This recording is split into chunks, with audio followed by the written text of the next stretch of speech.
Selim III was the reform-minded Sultan of the Ottoman Empire from 1789 to 1807.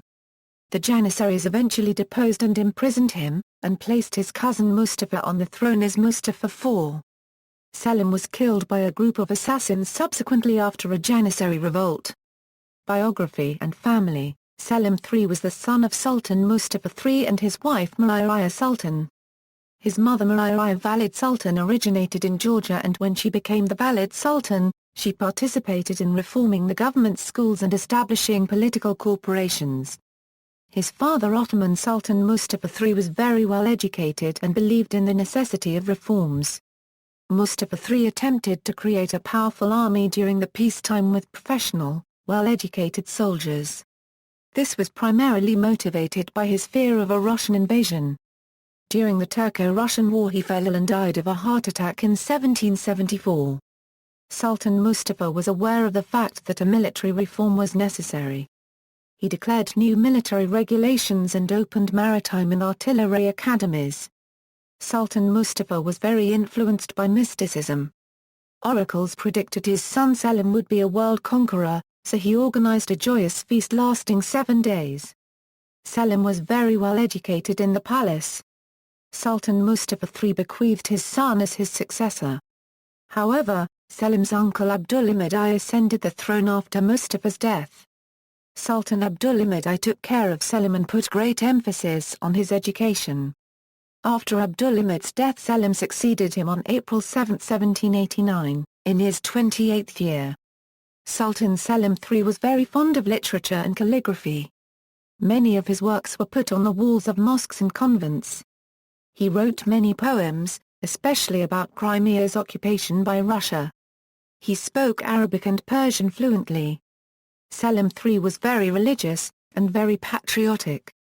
He was a poet, a musician and very fond of fine arts. Selim was a very modern man and a reformist ruler. He planned to modernize the Ottoman Empire. Prince Selim developed plans for modernizing the Ottoman army. Selim came to the throne during the 1787–92 war with Austria and Russia and had to postpone serious reform efforts until its completion. Selim unregistered trademark's early efforts to modernize the Janissary corps created such opposition that thereafter he concentrated on creating a new European-style army, using modern weapons and European tactics. Officers and military experts sent by the different European powers trained in Constantinople and in a number of Anatolian provincial centers. This new force never numbered more than 10,000 active soldiers. In order to avoid disrupting the established Ottoman institutions, it was financed by an entirely new treasury whose revenues came from taxes imposed on previously untaxed sources and from the confiscation whose holders were not fulfilling their military and administrative duties to the state. Under the guidance of European technicians, factories were erected to manufacture modern weapons and ammunition, and technical schools were opened to train Ottoman officers. Limited efforts were also made to rationalize the Ottoman administrative machinery, but largely along traditional lines. The older military corps, however, remained intact and hostile to the new force, and Selim was therefore compelled to limit its size and use. Selim III left the throne to Mustafa on May 29, 1807.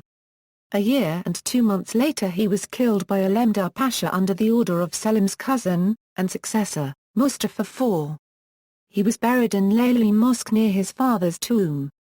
Selim had 15 wives, Nafisa Kada plus or minus Nefendi, Harwan Kortas Naima Kada plus or minus Nefendi, Zybaifa Kada plus or minus Nefendi, Afadab Kada plus or minus Nefendi, Re-Euro unregistered trademark Fet Kada plus or minus Nefendi, Nuri unregistered trademark Ems Kada plus or minus Nefendi, Gonkanigar Kada plus or minus Nefendi, Demoari Kada plus or minus Nefendi, Taba plus or minus Safa Kada plus or minus Nefendi, Mahbub Kada plus or minus Nefendi, Aina plus or minus Safa Kada plus or minus Nefendi, Miriam Hana plus or minus Mefendi, Mariban Hana plus or minus Mefendi.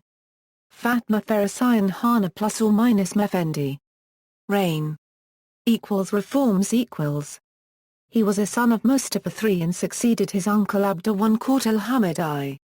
He was born in Constantinople. His mother was Valid Sultan Murai Shah. The talents and energy with which Selim III was endowed had endeared him to the people, and great hopes were founded on his accession. He had associated much with foreigners, and was thoroughly persuaded of the necessity of reforming his state. However, Austria and Russia gave him no time for anything but defense, and it was not until the Peace of Iyari that a breathing space was allowed him in Europe, while Napoleon's invasion of Egypt and Syria soon called for Turkey's strongest efforts. Selim III profited by the respite to abolish the military tenure of fiefs.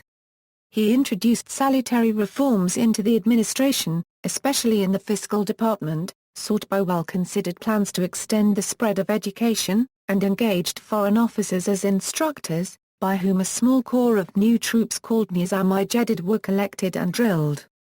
So well were these troops organized that they were able to hold their own against rebellious Janissaries in the Balkan provinces such as the Sanjak of Smedrevo against its appointed vizier Hada III Mustafa Pasha, where disaffected governors made no scruple of attempting to make use of them against the reforming sultan. Emboldened by this success, Selim III issued an order that in future picked men should be taken annually from the Janissaries to serve in the Nizam-i-Jadid. Reforms in law. Selim introduced domestic reforms to strengthen his government. He solicited suggestions throughout the governing institutions. As a basis for change, he created a new treasury, filled in large part from confiscatory punishment leveled at fief holders who had ceased to respect their military obligations. Schools were opened, attention was given to printing and to the circulation of Western translations, and young Turks were sent to Europe for further study. The most significant reforms, however, involved the military. The navy was strengthened, and a navigation school was opened. The army commissariat was changed, officer training was improved, the Bosphorus forts were strengthened, the artillery was revitalized, and the new engineering school was reorganized. The major innovation was the founding of a new body of regular troops known as the Nizam-i-Jadid, a term also applied to the reforms as a whole. A former Turkish lieutenant in the Russian army formed the first of these new units, uniformed, well-disciplined and drilled, in 1792. Other units followed, involving, in some instances, extensive barracks building with related town facilities, such as the mosques and baths of Scutari. Such buildings constitute Selim's major architectural legacy. Before the reforms, education in the Ottoman Empire had not been a state responsibility but had been provided by the Education for Muslims. The first inroads into the system had been made with the creation of naval engineering, military engineering, medical and military science colleges. In this way specialized Western-type training was grafted onto the traditional system to produce specialists for the army. Similar institutions for diplomats and administrators were founded, including the Translation Bureau and the Civil Service School. The latter was reorganized and eventually became the Political Science Department of the University of Ankara and the major training center for higher civil servants. The first comprehensive plan for state education was put forward. It provided for a complete system of primary and secondary schools leading to the university level, all under the Ministry of Education. A still more ambitious educational plan, inaugurated in 1869, provided for free and compulsory primary education. Both schemes progressed slowly because of a lack of money, but they provided a framework within which development toward a systematic, secular educational program could take place. There were more than 36,000 Ottoman schools, although the great majority were small, traditional primary schools. The development of the state system was aided by the example of progress among the non-Muslim millet schools, in which the education provided was more modern than in the Ottoman schools. Included more than 1,800 Greek schools with about 185,000 pupils and some 800 Armenian schools with more than 81,000 pupils. 2. Non-Muslims also used schools provided by foreign missionary groups in the empire. Foreign relations. On the international scene all remained peaceful until 1798, although foreign affairs received considerable attention. Selim realized the importance of diplomatic relations with other nations, and pushed for permanent embassies in the courts of all the great nations of Europe, a hard task because of religious prejudice towards Muslims. Even with the religious obstacles, Resident embassies were established in Britain, France, Prussia and Austria. Selim, a cultured poet and musician, carried on an extended correspondence with Louis XVI.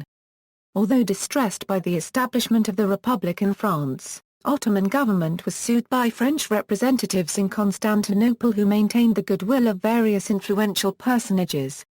On July 1, 1798, however, French forces landed in Egypt, and Selim declared war on France.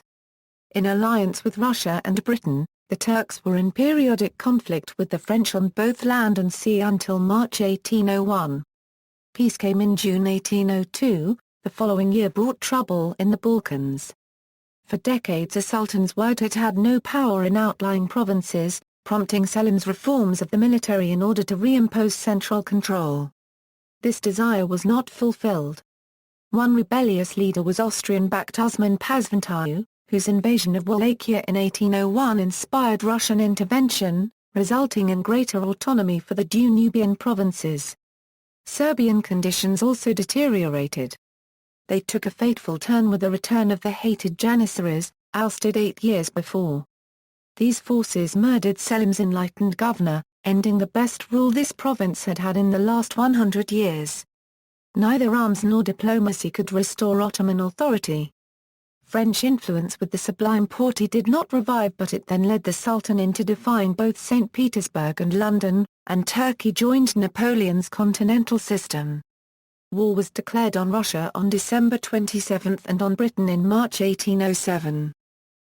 Janissary revolt The Sultan's most ambitious military project was the creation of an entirely new infantry corps fully trained and equipped according to the latest European standards.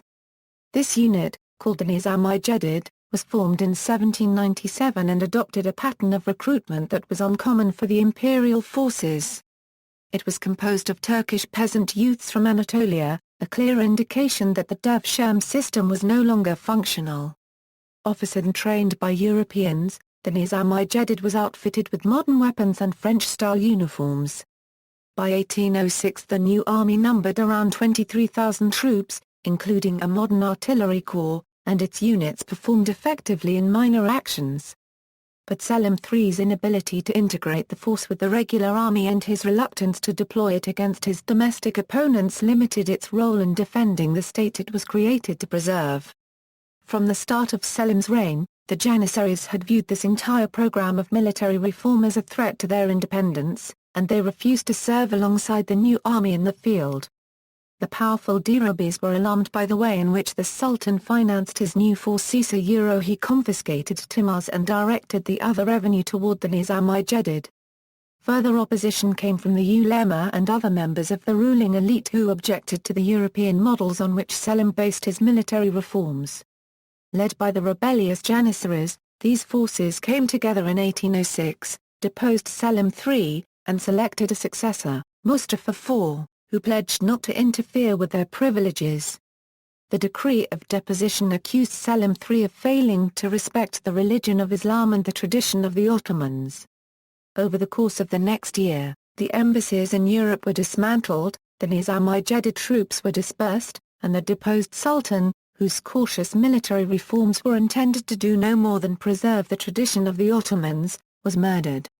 Austro-Turkish War The Austro-Turkish War of 1787 was an inconclusive struggle between the Austrian and Ottoman empires. It took place concomitantly with the Russo-Turkish War of 1787–1792 during the reign of the Ottoman Sultan Selim III. Russo-Turkish War The first major Russo-Turkish War began after Turkey demanded that Russia unregistered trademark S ruler, Catherine II the Great, abstain from interfering in Poland unregistered trademark S internal affairs. The Russians went on to win impressive victories over the Turks. They captured Atsev, the Crimea, and Bessarabia, and under Field Marshal Pyotr Ryantsev they overran Moldavia and also defeated the Turks in Bulgaria. The Turks were compelled to seek peace, which was concluded in the Treaty of Kar 1/4 Apicavolt 1/4 K Kanika. This treaty made the Crimean Khanate independent of the Turkish Sultan advanced the Russian frontier. Russia was now in a much stronger position to expand, and in 1783 Catherine annexed the Crimean Peninsula outright. War broke out in 1787, with Austria again on the side of Russia. Under General Alexander Suvorov, the Russians won several victories that gave them control of the lower Dniester and Danube rivers, and further Russian successes compelled the Turks to sign the Treaty of Jassy on January 9, 1792. By this treaty Turkey ceded the entire western Ukrainian Black Sea coast to Russia. When Turkey deposed the Russophile governors of Moldavia and Wallachia in 1806, war broke out again, though in a desultory fashion, since Russia was reluctant to concentrate large forces against Turkey while its relations with Napoleonic France were so uncertain. But in 1811, with the prospect of a war between France and Russia in sight, the latter sought a quick decision on its southern frontier. The Russian Field Marshal Mikhail Kutuzov unregistered trademark S victorious campaign of 1811 forced the Turks to sign the Treaty of Bucharest on May 18, 1812. Ending the war that had begun in 1806, this peace agreement established the Ottoman cession of Bessarabia to Russia. The Russians also secured amnesty and a promise of autonomy for the Serbs, who had been rebelling against Turkish rule, but Turkish garrisons were given control of the Serbian fortresses. Implementation of the treaty was forestalled by a number of disputes, and Turkish troops invaded Serbia again the following year. Relations with Tipu Sultan. Tipu Sultan was an independent ruler of the Sultanate of Mysore, with high regards of loyalty to the Mughal Emperor Shah Alam II. He had urgently requested Ottoman assistance during the Third Anglo-Mysore War, in which he had suffered an irreversible defeat. Tipu Sultan then began to consolidate his relations with France. In an attempt to junction with Tipu Sultan, Napoleon invaded Ottoman Egypt in the year 1798, causing a furor in Constantinople. The British then appealed to Selim III to send a letter to Tipu Sultan requesting the Sultanate of Mysore to halt its state of war against the British East India Company. Selim III then wrote a letter to Tipu Sultan criticizing the French, and also informed Tipu Sultan that the Ottomans would act as intermediary between the Sultanate of Mysore and the British. Tipu Sultan wrote twice to Selim III, rejecting the advice of the Ottomans. Unfortunately, before most of his letters could arrive in Constantinople, the Fourth Anglo-Mysore War broke out and Tipu Sultan was killed during the siege of Seringapatam. Downfall and assassination. Selim III was, however, thoroughly under the influence of French ambassador to the Porte Horace copyright Bastiani, and the fleet was compelled to retire without affecting its purpose. But the anarchy, manifest or latent, existing throughout the provinces proved too great for Selim III to cope with. The Janissaries rose once more in revolt, induced the Sheikh ul-Islam to grant a fatwa against the reforms, dethroned and imprisoned Selim III, and placed his cousin Mustafa on the throne, as Mustafa IV. The Iron of Rust Duke, Alemdar Mustafa, a strong partisan of the reforms, collected an army of 40,000 men and marched on Constantinople with the purpose of reinstating Selim III, but he came too late. The ill-fated reforming sultan had been stabbed in the seraglio by the chief black eunuch and his men. Upon his arrival in the capital, Bayraktar's only resource was to wreak his vengeance on Mustafa IV and to place on the throne Mahmud II, the sole surviving member of the House of Osman. Another version about his murder states that at the time of his deposition, Selim was staying at the harem. The night of Thursday 28 July 1808, he was with his favorite lady, unregistered trademark Fet Kada ± Nefendi, and a slave girl or perhaps another favorite because Hana ± in attendance. Alemdar Mustafa Pasha, a loyalist of Selim, was approaching the city with his army to reinstate Selim. Therefore Mustafa IV gave orders to murder him and his brother Prince Mahmud. The assassins were apparently a group of men, including the master of the wardrobe called Fetar the Georgian, the treasury steward Selim, and black eunuch named Nizira. Selim apparently knew his end was coming when he saw their swords drawn. Because Hana ± Effendi threw herself between them and her lord, she was cut in her hand. Unregistered trademark Fet Kada ± Effendi started screaming in terror, another slave girl who rushed in fainted when she saw what was about to happen. a struggle ensued and the former sultan was cut down and murdered, his last words apparently being Allahu Akbar. Unregistered trademark Fet Kada ±N Effendi threw herself on the body but was dragged away. The body was quickly wrapped in a quilt.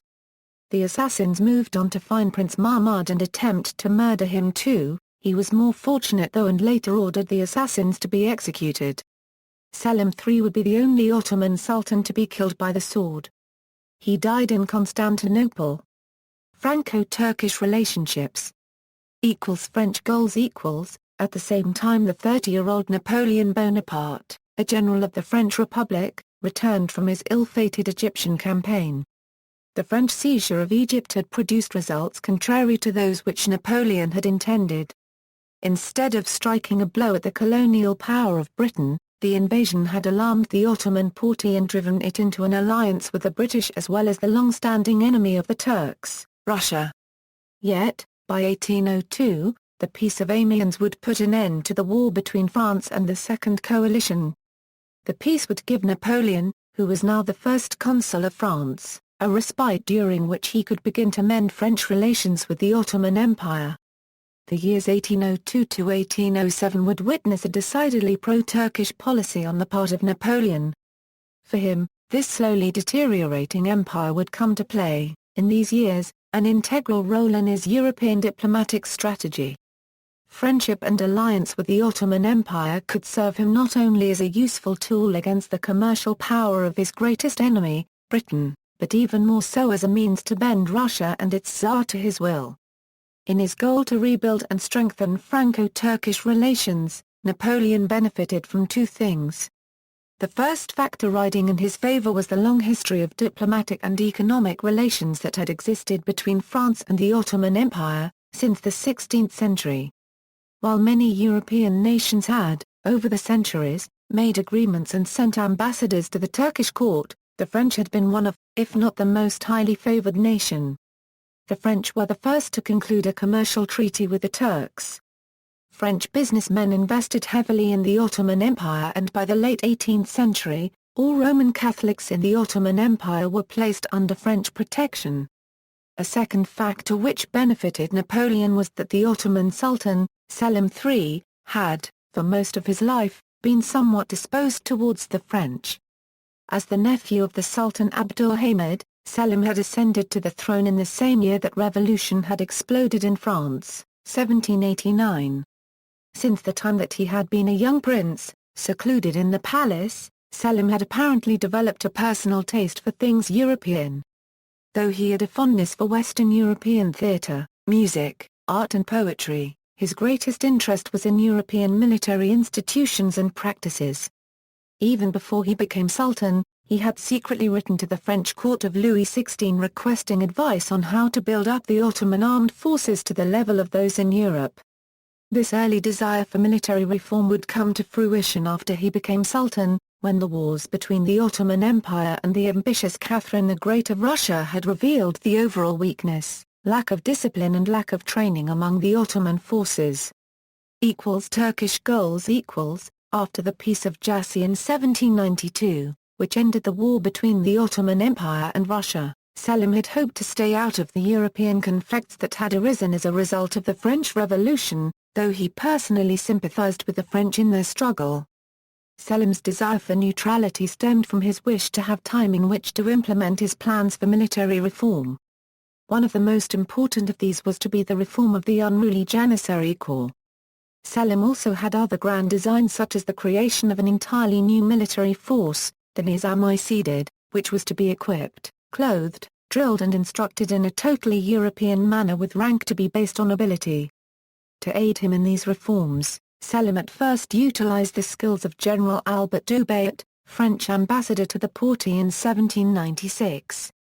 Dubayet had brought with him several model artillery pieces as well as French artillery officers, drill sergeants and engineers to aid the Sultan in bringing his army up to date.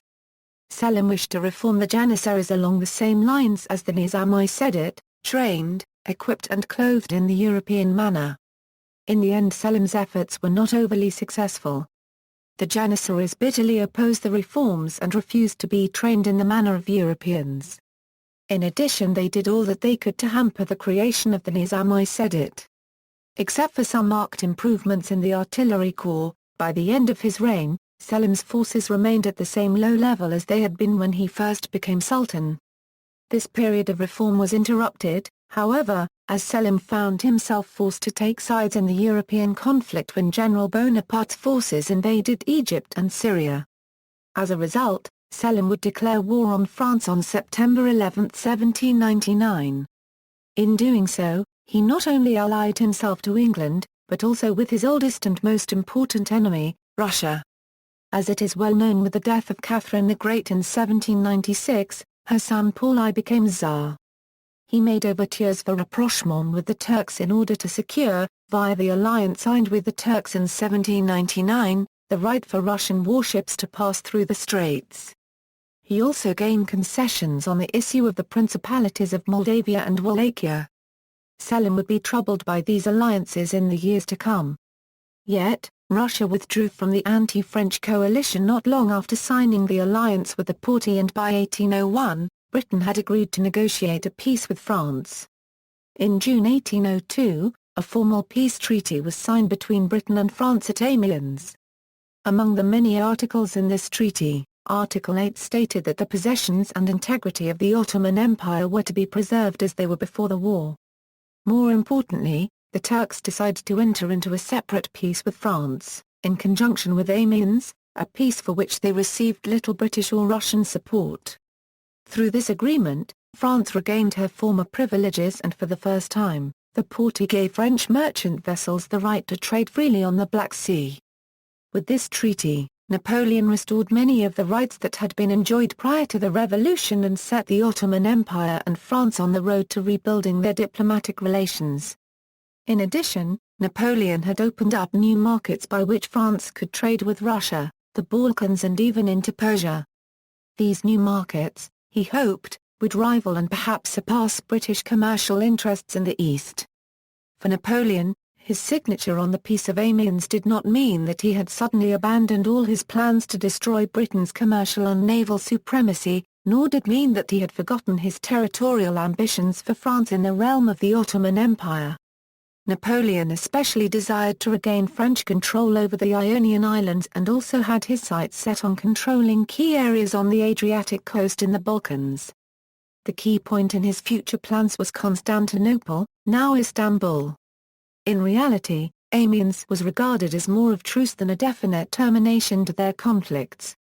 Not only did Napoleon continue to concern himself with plans for Britain, but he soon found his attentions turned more seriously towards Russia as well. In 1801, a new Tsar, the young Alexander I, had ascended to the Russian throne. After assassination of his father Paul I, like his grandmother Catherine, Alexander held definite designs for the European provinces of the Ottoman Empire, which lay south of his realm. He especially desired to control the principalities of Moldavia and Wallachia, the Dardanelles, and naturally set his sights at the historical goal of Russia, the acquisition of Constantinople. But, Alexander's ambitions did not lead him to take rash actions. Instead, he decided it best, for the moment, to approach the Porte in a cautious and amicable manner. Only in this way could he maintain the privileges, which Russia still enjoyed from the 1799 alliance, and keep his influence with the Porte strong enough to rival any ambitions of Napoleon. Interest in poetry and arts. A great lover of music, Sultan Selim III was a composer and performer of significant talent. He created 14 maqames, 3 of which are in current use today. 64 compositions by Selim III are known today, some of which are part of the regular repertory of Turkish classical music performers. Aside from composing music, Selim III also performed on the ney and tambur. Selim III's interest in music started in his days as a prince when he studied under Ka +or-Ra +or-Mla +or- Kemal Efendi and Tanburiya Degree Zak Efendi. He was especially respectful of Tanburiya Degree Zak Efendi, and it is recounted that the Sultan rose in respect when Tanburiya Degree Zak Efendi entered the court. As a patron of the arts, Selim III encouraged musicians of his day, including Dede Efendi and Baba Hampasum. The Hampasum notation system that Selim commissioned became the dominant notation for Turkish and Armenian music. His name is associated with a school in classical Turkish music due to the revival and rebirth of music at his court. Selim III was also interested in Western music and in 1797 invited an opera troupe for the first opera performance in the Ottoman Empire. Writing under the nom de plume Eurocube de Grillhami, a Eurocube, Selim's poetry is collected in a divan. Among regular attendees of his court were Angstrom o Galip, one of the greatest Ottoman poets. Selim III was a member of the Mevlevi order of Sufi whirling dervishes, and entered into the order at the Galata Mevlevi Hainsi under the name Eurocubed Selim D. de Eurocubed. He was a renowned composer, creating many musical compositions, including a Mevlevi ayin, a long and complex liturgical form performed during the same ascent of the Mevlana Tarika of Sufi whirling mystics, in Makam Suz de Lara. He extended his patronage to Antoine Ignace Melling, whom he appointed as the court architect in 1795. Melling constructed a number of palaces and other buildings for the Sultan and created engravings of contemporary Constantinople. Further reading, Shaw, Stanford. Between Old and New, the Ottoman Empire under Selim III, 1789–1807. A. D. Alderson, Structure of the Ottoman Dynasty, Stockwin, Julian, Pasha ISBN 9781444785388. A novel in the Thomas Kite series. Based on the historical record, the book is largely set in the Dardanelles and deals with the intrigue at the court of Selim III.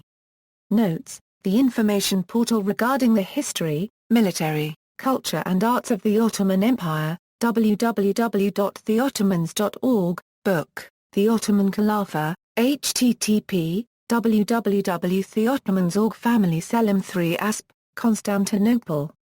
Encyclopædia Britannica 1911. Britannica, Istanbul. When the Republic of Turkey was founded in 1923, the capital was moved to Ankara, and Constantinople was officially renamed Istanbul in 1930. http, www.encyclopedia.com. Selimi ASPX, http, Universalium Academica Ottoman Empire, https, Archive Ottoman Imperiefo Olank Pergamode/2up, http, www.bookrugs.com. Selimi, Cleveland, William. A History of the Modern Middle East. Boulder, Colorado, Westview Press, pages 57–58. ISBN 0813340489. http, Universalium Academica Russo-Turkish Wars, view source for Napoleon. Wikipedia. Retrieved November 29, 2012. Pan-Islamism, Indian Muslims, the Ottomans and Britain, 1877–1924, Asmir Zcan. Google Books. Retrieved November 29, 2012. Goodwin, Jason, Lords of the Horizons, Chapter 24, The Auspicious Event, 1998, Davis, Claire. The Palace of Topkapi in Istanbul. New York, Charles Scribner's Sons, pages 213–217. A Scene B000 NP64Z2. ABHTTP, www.napoleonseries.org. Government Dip 1 HTML. Bibliography, Bajaran, Beetle, Selim III, Social Control and Policing in Istanbul at the End of the 18th Century, Between Crisis and Order, Leiden, Brill, 2014, Maleka, Anna. The Mystery of the Nur-al-Ain Diamond, in, Gems and Jewelry, August-September 2014, pages 20–22. Palmer, Alon.